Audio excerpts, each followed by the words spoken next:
Dhaka board 2024 সালে একটা প্রশ্ন এরকম আসছিল যে এখানে একটা সার্কিট দেওয়া আছে, বলা হয়েছে সার্কিটের তুল্য রোধ কত।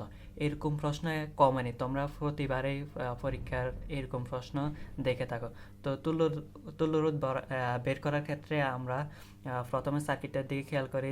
এখানে দেখা যাচ্ছে যে R2 এবং R3 পরস্পরের সাথে সমান্তরাল সমবায় সংযুক্ত আছে, তাদের সাথে R1 শ্রেণী সমবায় সংযুক্ত আছে।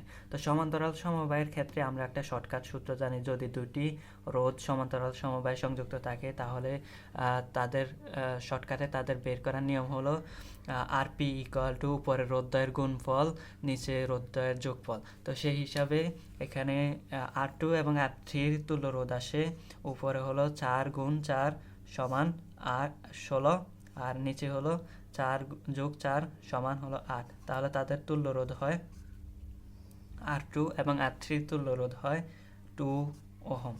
আবার বলা হয়েছে R1 তাদের সাথে শ্রেণী সমবায়ে যুক্ত আছে। তো শ্রেণী সমবায়ের সূত্র আমরা সকলে জানি যে R equal to R1 plus RP। তো আমরা যদি এটা বের করি 2 + 2 সমান হলো 4 ওহম, তাহলে বর্তনীর তুল্য রোধ হলো 4 ওহম।